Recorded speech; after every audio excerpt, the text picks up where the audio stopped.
Thank you for downloading the Start the Week podcast from BBC Radio 4. For more information, go to bbc.co.uk/Radio 4.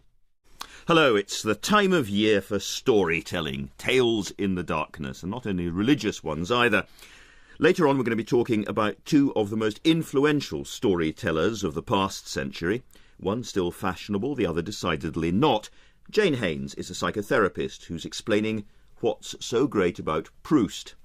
And David Aaronovitch is the Times writer who's been investigating the rise and fall in the reputation of Sigmund Freud for Radio 4. First, though, we're going to be talking about dance. We're well into nutcracker madness now, of course, but Jennifer Homans, a dancer herself, has written a huge and gripping history of ballet, from the early dancing kings to Soviet propaganda and right up to today. But we're going to start with one of our best-known choreographers, whose Nutcracker made it to mainstream telly and whose male version of Swan Lake made him famous. Matthew Bourne's production of Prokofiev's Cinderella, now at Sadler's Wells, is set in the London Blitz of 1940. It's a deliberately dark and indeed gory setting for a ballet most people think of as a slightly sugary fable. It's true, yes. Prokofiev wrote this piece as a fairy tale ballet, I guess, in the style of Tchaikovsky when he wrote it. This is his guideline. And that's the way it's usually performed. And when I approach anything that I do, I have to find a way of approaching it that is different, I guess, because I don't come from the classical ballet background. So I have to find my way of doing it. And with this score, which I fell in love with, watching the Ashton version, actually, at Covent Garden, I loved the score, and I thought, I read that it was written during the Second World War in my research. I thought, I wonder if that's in the music. I wonder if that feeling is there. And I listened to it with those ears, and I really felt it was. It started to sound like a film score of the time. I could almost hear the bombs dropping. I could hear the idea of escapism within the music, but it has got its darker edge, as Prokofiev always does. He can't help it. Yeah, and thanks to Jennifer's book, which we'll be talking about later on, we know that not only was it written in Perm during the war, but actually it was performed as a sort of Stalinist fable, where Cinderella is the Soviet state or the Red Army confronting and taking over the evil sisters, who are the ugly sisters, who are sort of capitalism and fascism, I suppose. You present it in a very filmic way. If you're sitting in Sadler's Wells watching this production, you see film, the title sequence comes up, and it's almost as if you have to show ballet through film. Well, I guess I'm very conscious of audiences that that my company's performing to these days, and the kind of what they're used to. And I don't know. I think I've always felt that way. I started off loving movies, and then I got into dance very late. So I feel that I'm very conscious of audiences sitting there and giving them as much knowledge as possible, because I feel there's a lot of people who come to dance, or my productions anyway, who are giving it a chance. It's not normally what they would go and see. Yeah. And I feel they need a lot of context, and I also feel that I need to explain a lot.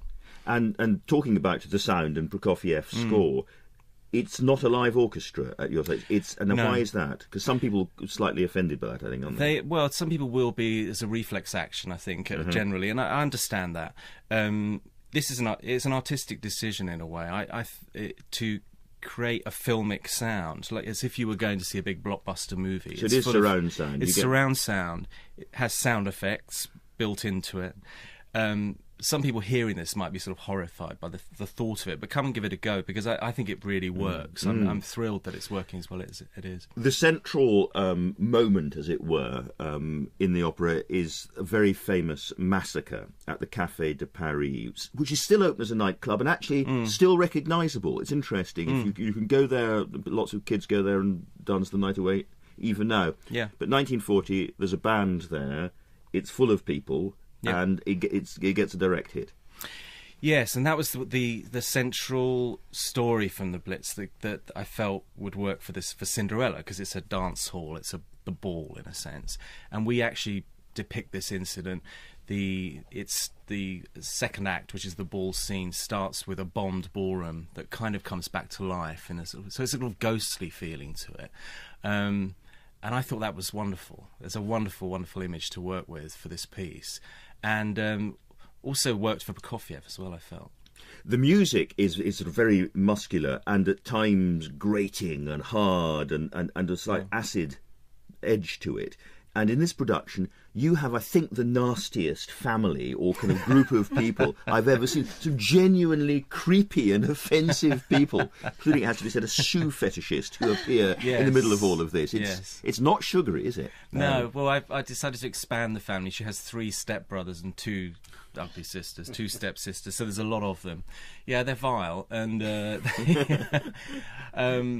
but also it's good for them in a way. They represent a family that are doing nothing for the war effort, and they're you can bring all those elements into the story as well. There's a sort of conscientious objector, and there's a sort of, as you say, a shoe fetishist who lives in pyjamas most of the time, and it's fun to play with those characters and types. And what is the relationship between this, which I think of as a ballet, really? I mean, I come along, I think I've been to the ballet, and yet it's not on point, it's not classical ballet, it's danced differently. So what's your relationship to classical ballet?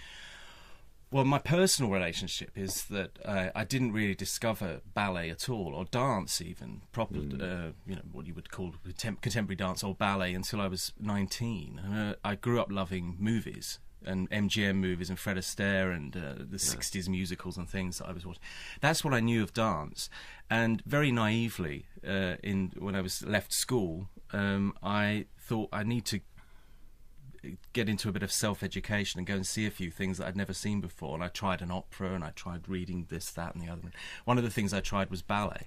And I thought I should go and see something that's famous. I'll go and see Swan Lake, And I kind of fell in love with it on first viewing, but not for the reasons that most people would have thought. I wasn't thinking, isn't it beautiful, isn't it amazing technically. I thought it was eccentric. I thought it was a piece of history preserved, which I loved.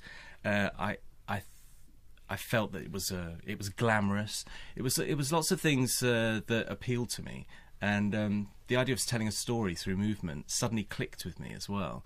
But I was a fan before I was a practitioner. Yeah. Didn't start dancing until I was 22.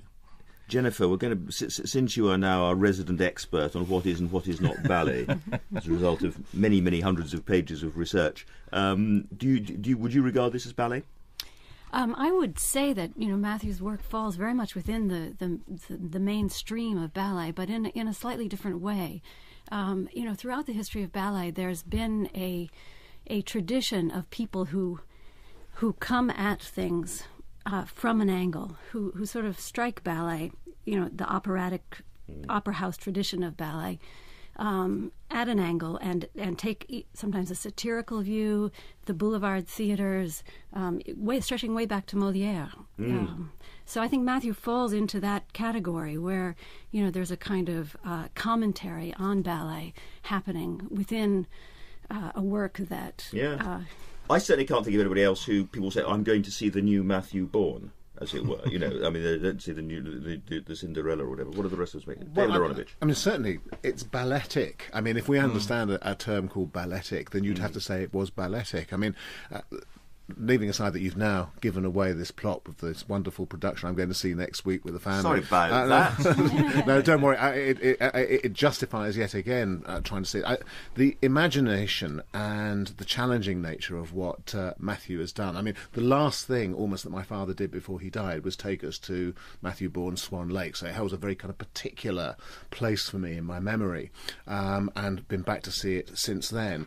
And of course, it's a popularisation in the sense that you are going to get new people along to what seems sometimes like a dusty art form. We'll discover why it's not.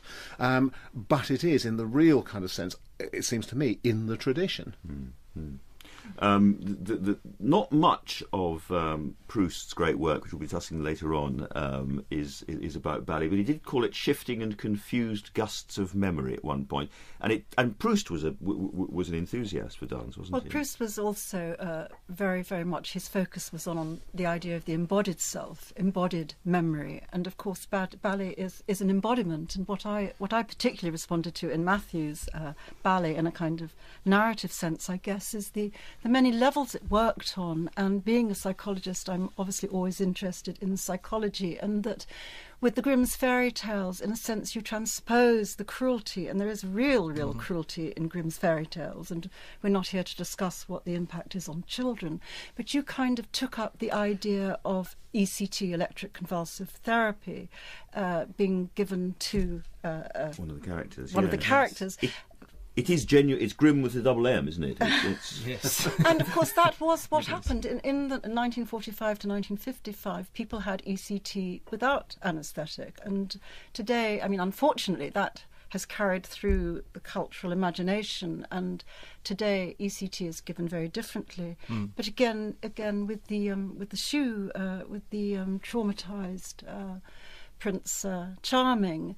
I mean, there's that terrible moment in the streets when you can either think he has got some awful Freudian perversion about shoes and genitalia, or he genuinely has this remnant of his love, but he's treated as though, by the people along the South Bank, as though he's got a hypoglycemic low. He's treated as though he's drunk. That's right. Yes. You know, and this is the kind of thing you see in tubes, and then you have this amazing scene in the tube. But I just love the way within ballet you brought in all these different elements to make us think. Thank you. The other thing that that strikes me about the Cinderella is that you're working very much in the tradition of pantomime, and this is another part of classical ballet, very much so, you know, where you're trying to tell a story through gesture, through movements that grow out of gesture, and through a kind of vocabulary that develops from pantomime. Well, I've always felt very free in what I do, in the sense that I can, because I don't come from any kind of tradition, I can use any form of dance and any form of storytelling, including pantomime, and as long as just pure acting, it's not even mime as such. Yeah. And we should turn to the origins of ballet in your book Apollo's Angels, Jennifer. It's commedia dell'arte. There are street elements to it, but it starts very much as ballet as we think of it, as an aristocratic business. It's about status and how you present yourself. That's right. And order. I mean, ballet goes back to it really begins as a court dance in the European courts, and it's an idea of nobility, the symmetry, the order, the sense of grace and beauty in the body, comportment. In fact, it was actually an etiquette as much as it was an art in the beginning. So when you think of a reverence or a bow that dancers do today, still every day at the end of a class, those are the same bows that were done to King Louis XIV or. And one of the many extraordinary stories in your book is Louis XIV. So he is an absolute monarch. He's the Sun King. So what does he do? He dances. He's a ballet dancer most of the time, and he dances for hours and hours and hours at a time. That's right. He was an avid dancer and performed and practiced, especially in his youth. Extensively. And this was not just a matter of amusement or entertainment. I think he really understood that these spectacles were a way of presenting his own power, his control. He moved with a kind of grandeur and authority. And he would get himself up as Apollo. He was absolutely one of the Sun great King. moments is in 1653, after the disturbances of the Fronde, and he returns to Paris, and he stars basically in a 13-hour-long production that begins in the night and plays all the way through the night, in which he confronts obstacles and nightmares and difficulties, and then at dawn, as the sun is rising, he appears as Apollo, the Sun King, dressed in gold with diamonds, and the message is clear. And so this business of dancing as part of sort of status and aristocracy and indeed autocracy eventually passes to Russia. I mean, I'm hopping over lots and lots of history here, but there's another equally stunning moment when Peter the Great introduces ballet, but for his soldiers. That's right. Well, the connections between the military arts and classical ballet are actually very close. Noblemen had three main occupations: writing, fighting, and dancing. And, the training that, if you look at moves from fencing, you'll see that there's actually quite a lot of crossover into ballet itself. And, when ballet passes to Russia, it passes there as part of the Russian admiration for the French court and its desire to remake the East in the image of the West. Now, you mentioned dueling there, and we know about the music. We know about Louis XIV and indeed classical Russian music because it's written down in notation. We actually even know dueling moves because they're drawn and you can follow them. Lots of attempts to produce a notation to preserve ballet, but it doesn't really work. So we don't absolutely know what they were doing, do we? No, that's right. I mean, there were attempts across the history to invent a notation, but none in fact, really took hold in a way that, if a dancer today learns a ballet, he or she is not given a score and said, this is the ballet you will be performing. Ballet is passed on and always has been as an oral tradition, person to person, body to body. Ballets are not stored in libraries or in books. They're stored in the bodies of dancers. So when we read about the first production of Swan Lake or whatever it might be, or even the Nutcracker in Moscow, we don't know actually what it looked like. We know what it looked like physically. We don't know what happened. Well, there are ways to we know and we don't know. Mm-hmm. There's a lot that's probably changed, but there are also very sort of strict rituals and practices within the ballet tradition that do give you a certain clarity as you go forward. When a ballet is transmitted from one dancer to another, there's really an ethic and code of obedience and of absolute acceptance. And this is something that ballet is often criticized for, an acceptance of the authority of the older dancer to the younger dancer, at least at that moment. It might be questioned later, but both parties know that those steps are sacred in a way, and they are going to be passed along with a kind of care and attention to detail. It's interesting. It's pedagogic. It's not that it's not express yourself ballet. It's follow these steps and learn this way, and it's tough and pedagogic. It is rule driven. Yes, it is very much rule driven. And so I'm jumping further ahead again. But how does it happen that this aristocratic art for very rich people to go and watch becomes the art of the patriotic Soviet Union? I mean, the last thing you'd expect is that communists end up in tutus too. Yeah, this is one of the most interesting transformations of the art form in its history.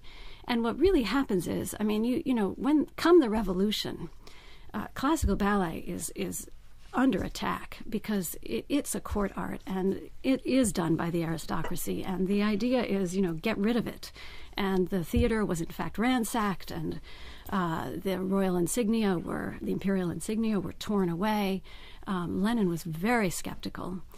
But by the time you get Stalin in power, classical ballet is becoming a pillar of the Soviet state. Now, what happens? He's a conservative old so-and-so. Well, that's part of it. Well, that's rather your point. I mean, in a way, and Andrew, sorry to interpolate, but what you kind of ask is, how did something which is structurally authoritarian, which is rules-based, which is passed on by the cadre to the younger man, how did that manage the transition from Tsarism to Stalinism? And the answer would seem to be, in all its components, well, that would be fairly easy. Yeah, well, there is that. I mean, there is the conservative element in the Stalinist court, if you will. But there's also another aspect that I think is quite interesting, which is that the idea behind ballet, even in its most aristocratic forms, is that it's an elevation, it's an aspiration to a kind of ideal man. An ideal man, exactly. Woman, yeah. And so the transition to a Soviet ideology is actually not that hard to make. I mean, you're moving towards a paradise. You're trying to build a paradise on Earth. Right, Jack, the movie of the late 50s with Peter Sellers, where he plays a Bolshoi shop steward. He talks about Russia and he says, all them cornfields and ballet in the evening. That was the aspiration, that ballet would be good enough for the working classes, it would be for the working classes, and therefore taken over. I found what you said fascinating. And just before we sort of we're this fully up, one further hot. We should say Prokofiev actually got the Stalin Prize. I learned from your book for his Cinderella, first class, and Stalin loved it. But Britain, or England in particular, has its ballet moment very strongly after the Second World War, doesn't it, with Frederick Ashton, when suddenly, perhaps against all expectations, battered old bomb hit London becomes the global centre for ballet. Yes, that's right. And, this is one of the reasons I was very moved by the scenes and the Blitz in Matthew's Cinderella, because the war, in fact, was a crucial turning point for the history of ballet in Britain.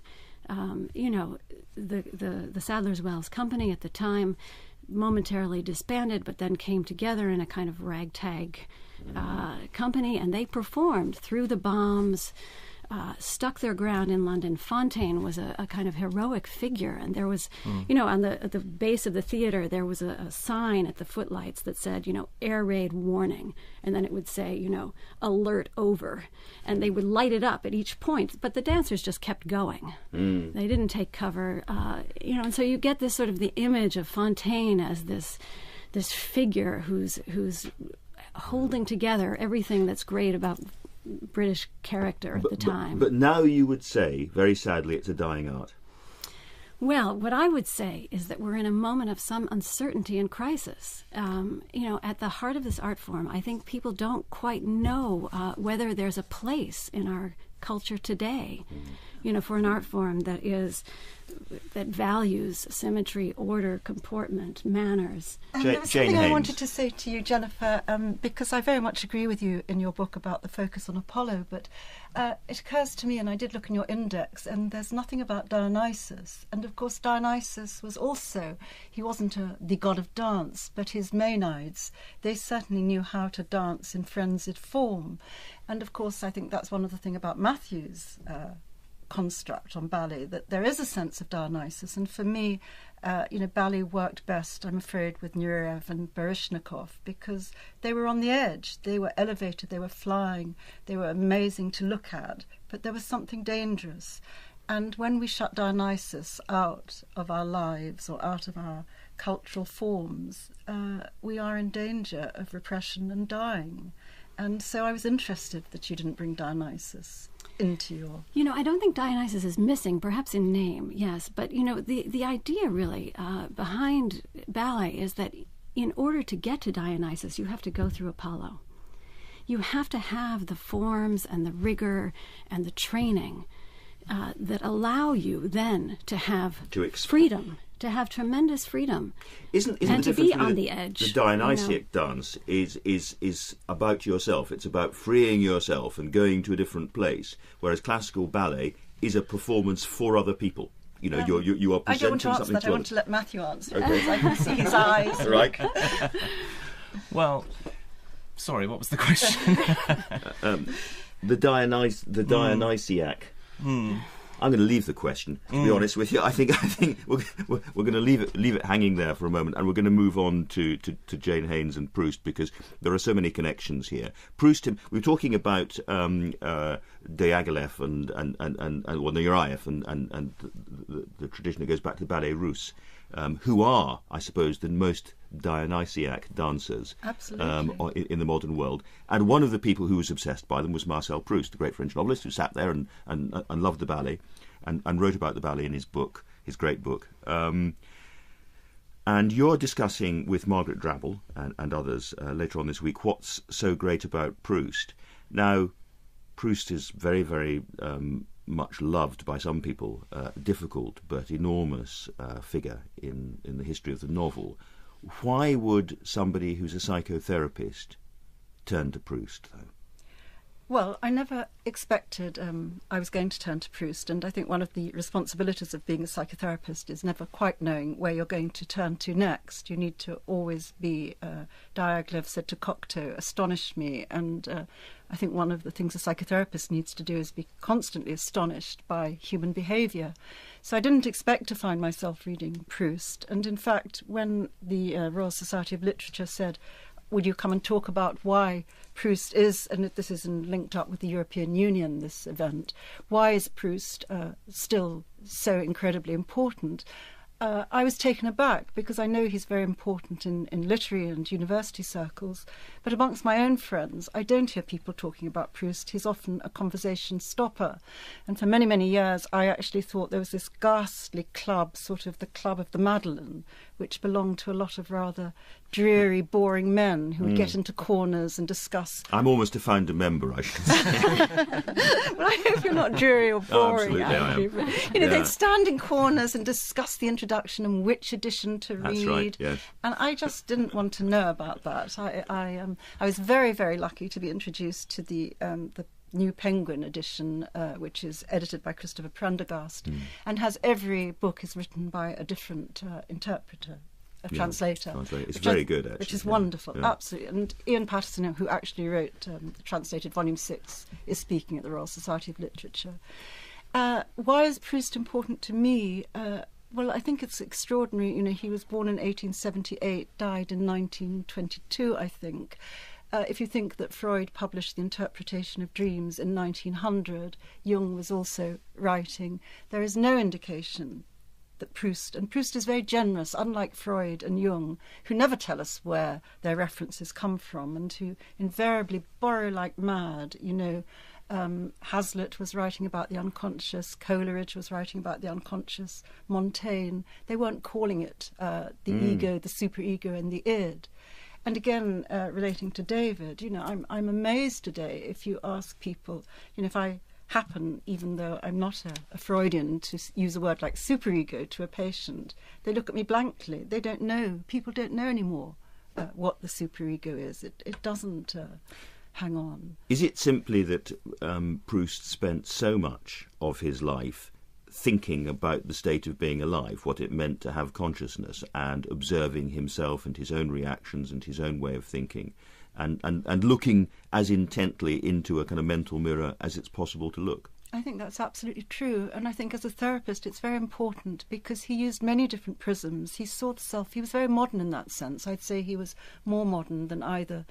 Well, Freud, certainly. I mean, Jung did have the much greater sense of self, but for Proust there is no one self. There are these confessions of the flesh. There are these constant slippages where someone who thinks they are somebody discovers themselves doing something else.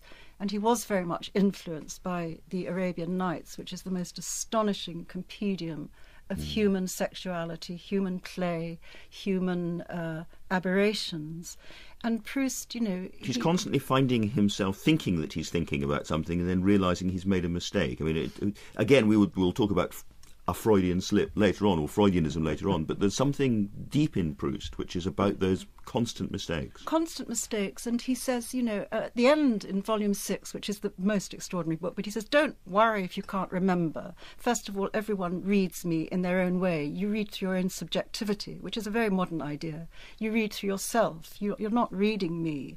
And then he says, people complain that I'm using a microscope, that I'm always dissecting, I'm always analysing, which of course is what we as therapists, we conduct these autopsies on the self. But he's a wonderful kind of supervisor because he's saying, no, I don't just use a microscope, I also use a telescope. I'm looking through perspectives, and he's fascinated by perspectives of time, perspectives of vision, horizons of the sea, the way the larks fly. And, he opens up things rather than shutting them down. Well, I love this sense that every time he understands that every time you read his book, you're reading a different book. Yes. And I find that wonderful because, although as a therapist I have to use very precise memory, and in some ways the kind of memory I use in the consulting room is like the notation of dance, because patients get very upset if you don't remember.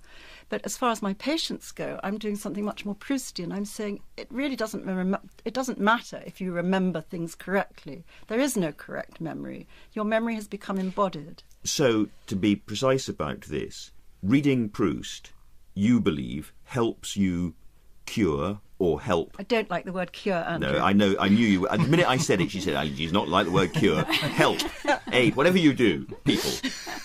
Does it? And I don't know what it is that I do. I have a conversation with people, which very much comes from Adam Phillips. If I've been influenced by anything, I've been influenced by many, many things. That sounds very modest, and deeply by Proust. But I feel that people come to me to have a conversation, a particular conversation they actually couldn't have anywhere else. Well, do you get all these books these days, How Proust Can Change Your Life? 100 ways in which you can Proustify yourself, which is not, I think, most people's idea of... As a therapist, Proust can change your life and make it much more enjoyable. Which is quite interesting, isn't it? Because the word Proust is perilously close to the word priest. And if you kind of imagine that it holds some kind of secret way of unlocking your life and so on, and of course the great thing about it is the kind of minutiae. It is the idea that in small things which you might decide not to consider actually lie quite a lot of the answers to the way in which we feel about things, and the way in which memory, even if it's unreliable, tells you something about the things that you feel.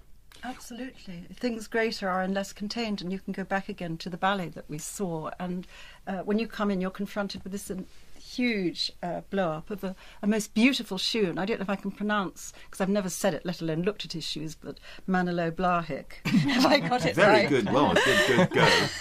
Well done. Jimmy Choo is easier to say. But Matthew's shoe, it straight away strikes you. I don't think you've seen... Have you seen the production? I haven't yet. No. But this shoe is not a fairy tale slipper. It is very much an object which...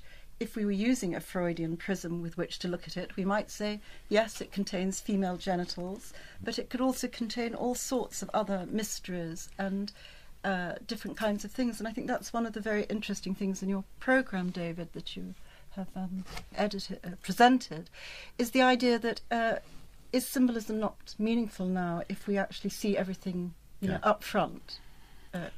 Well, we might as well move straight on to Freud, because the conversation's taking us that way anyway.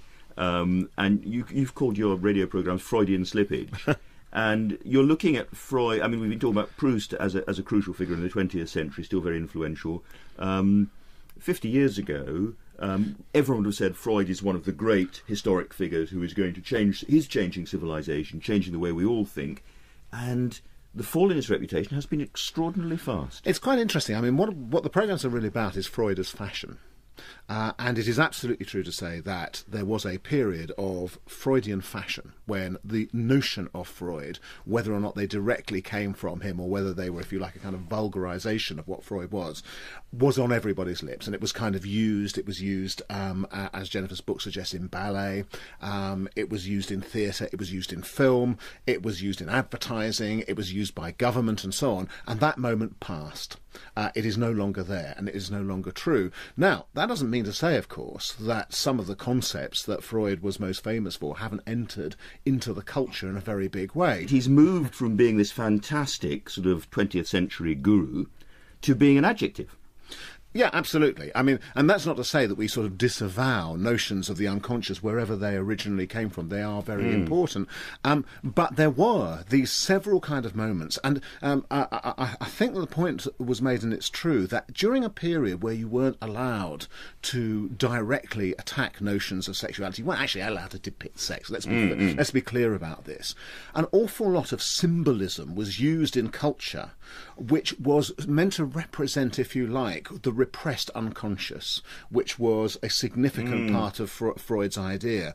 And therefore you would attach the notion of Freud to it in order to give it a kind of scientific quality, in order to kind of explore things that by the time you got through the 60s and 70s you no longer needed to explore, because in some ways because you depicted them directly. You get this very funny situation in Women in Love, the movie, Ken Russell movie, where you both get the symbolism, in other words the squelchy mud and the people kind of running through the forest, etc. This being at one with nature. Actually, D.H. Lawrence's notion of the Dionysian, which he would have opposed exactly to Freud's Apollonian, wouldn't he? And which seems terribly naive now. It seems terribly naive, but in the same film you can see everything.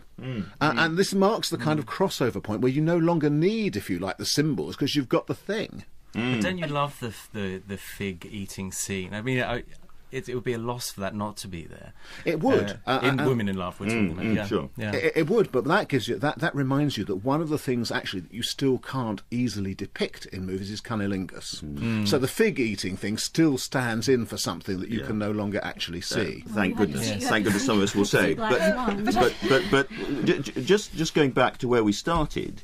One of the areas where we don't discuss Freud's influence, but I think Freud's influence must have been there, would be ballet. Absolutely. I mean, particularly after the Second World War. Absolutely. A lot of choreographers were very interested in trying to express feelings that and often it did mean sex, that were not expressed before.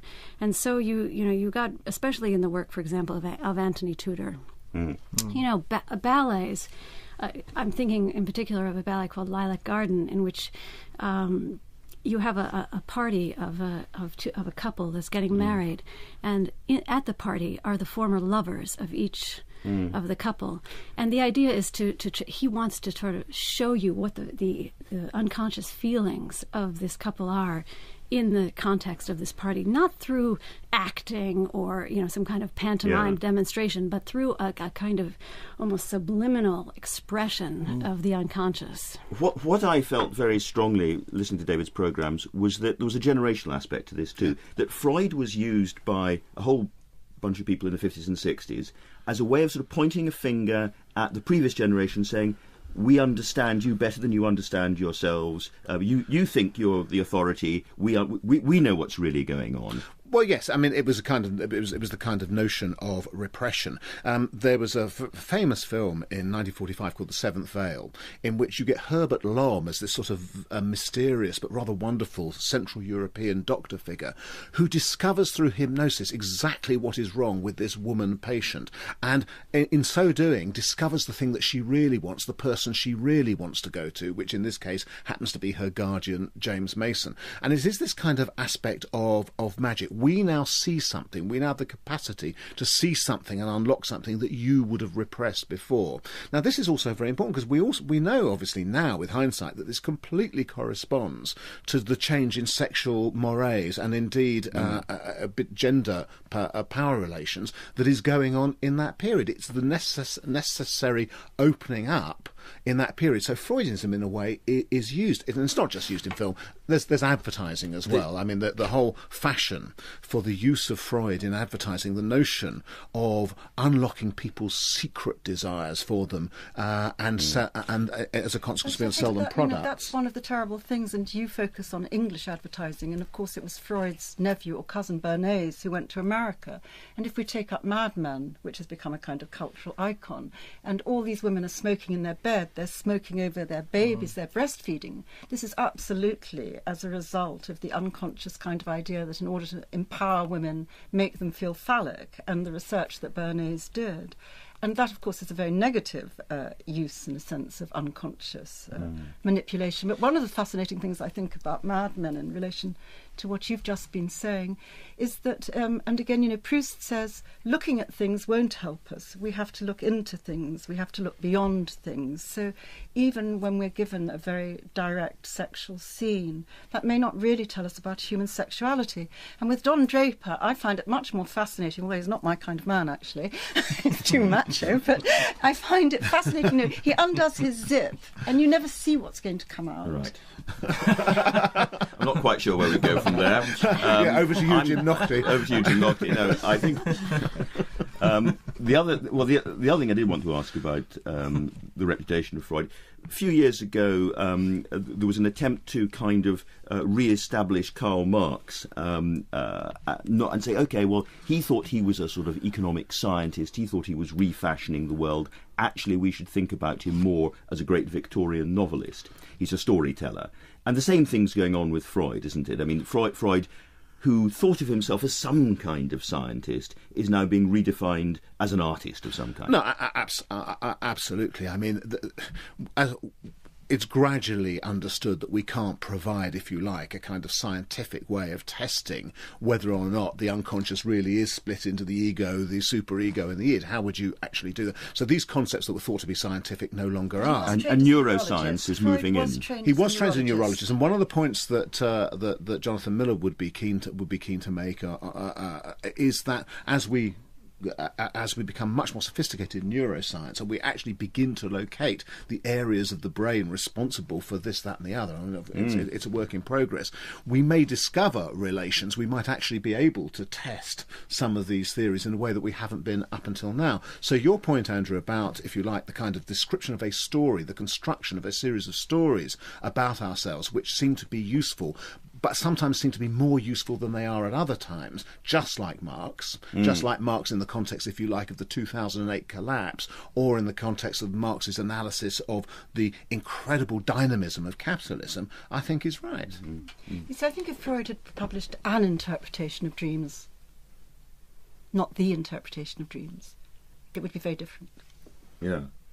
All right, I think we have run out of time finally. Thank you to all my guests. Jane Haynes, who we were just hearing there, is going to be taking part in the discussion What's So Great About Proust at the Royal Society of Literature in London on Thursday night. Freudian Slippage, presented by David Aaronovitch, starts on Radio 4 next Monday. Jennifer Homans' Apollo's Angels, A History of Ballet is out now, and Matthew Bourne's Cinderella is on at the Sadler's Wells Theatre. Next week we have opera, we have physics, we have The Baby Jesus, we have Semyon Bishchkov, Mark Medovnik, Tony Jordan and Susan Hill, whose name I certainly can pronounce. But for now, thank you for listening and goodbye. Thank you for downloading the Start the Week podcast from BBC Radio 4. For more information, go to bbc.co.uk/Radio 4. Hello, it's the time of year for storytelling, tales in the darkness, and not only religious ones either. Later on, we're going to be talking about two of the most influential storytellers of the past century. One still fashionable, the other decidedly not. Jane Haynes is a psychotherapist who's explaining what's so great about Proust. And David Aaronovitch is the Times writer who's been investigating the rise and fall in the reputation of Sigmund Freud for Radio 4. First, though, we're going to be talking about dance. We're well into Nutcracker madness now, of course, but Jennifer Homans, a dancer herself, has written a huge and gripping history of ballet, from the early dancing kings to Soviet propaganda and right up to today. But we're going to start with one of our best-known choreographers, whose Nutcracker made it to mainstream telly and whose male version of Swan Lake made him famous. Matthew Bourne's production of Prokofiev's Cinderella, now at Sadler's Wells, is set in the London Blitz of... Anyway, who are giving it a chance. It's not normally what they would go and see. Yeah. And I feel they need a lot of context, and I also feel that I need to explain a lot. And talking about the sound and Prokofiev's score, it's not a live orchestra at your place. No. Why is that? Because some people are slightly offended by that, I think, aren't they? Well, some people will be as a reflex action, I think, generally, and I understand that. This is it's an artistic decision in a way. To create a filmic sound, like as if you were going to see a big blockbuster movie. So it is surround sound. It's surround sound. It has sound effects built into it. Some people hearing this might be sort of horrified by the thought of it, but come and give it a go, because I think it really works. I'm thrilled that it's working as well as it is. The central moment, as it were, in the opera is a very famous massacre at the Café de Paris, which is still open as a nightclub and actually still recognisable. It's interesting. If you can go there, lots of kids go there and dance the night away, even now. Yeah. But 1940, there's a band there. It's full of people. Yep. And it gets a direct of 1940. It's a deliberately dark and indeed gory setting for a ballet most people think of as a slightly sugary fable. It's true, yes. Prokofiev wrote this piece as a fairy tale ballet, I guess, in the style of Tchaikovsky when he wrote it. This is his guideline. And that's the way it's usually performed. And when I approach anything that I do, I have to find a way of approaching it that is different, I guess, because I don't come from the classical ballet background. So I have to find my way of doing it. And with this score, which I fell in love with, watching the Ashton version, actually, at Covent Garden, I love the score, and I thought... I read that it was written during the Second World War in my research. I thought, I wonder if in the music. I wonder if that feeling is there. And I listened to it with those ears, and I really felt it was. It started to sound like a film score of the time. It started to. I could almost hear the bombs dropping. I could hear the idea of escapism within the music. But it has got it. Yes, and that was the central story from the Blitz that I felt would work for Cinderella, because it's a dance hall, it's the ball in a sense, and we actually depict this incident. It's the second act, which is the ball scene, starts with a bombed ballroom that kind of comes back to life, so it's a little ghostly feeling to it. And I thought that was wonderful. There's a wonderful, wonderful image to work with for this piece, and also worked for Prokofiev as well, I felt. The music is sort of very muscular and at times grating and hard and a slight acid edge to it. And in this production, you have, I think, the nastiest family or kind of group of people I've ever seen. Some genuinely creepy and offensive people, including, it has to be said, a shoe fetishist who appear in the middle of all of this. It's not sugary, is it? No. Well, I decided to expand the family. She has 3 stepbrothers and 2 ugly sisters, 2 stepsisters. So there's a lot of them. Yeah, they're vile, and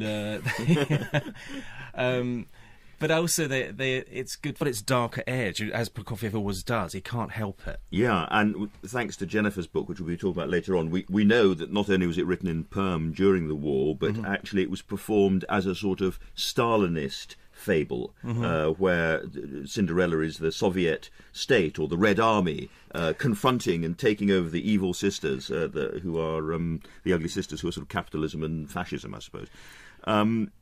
You present it in a very filmic way. If you're sitting in Sadler's Wells watching this production, you see film, the title sequence comes up, and it's almost as if you have to show ballet through film. Well, I guess I'm very conscious of audiences that that my company's performing to these days, and the kind of what they're used to. And I don't know.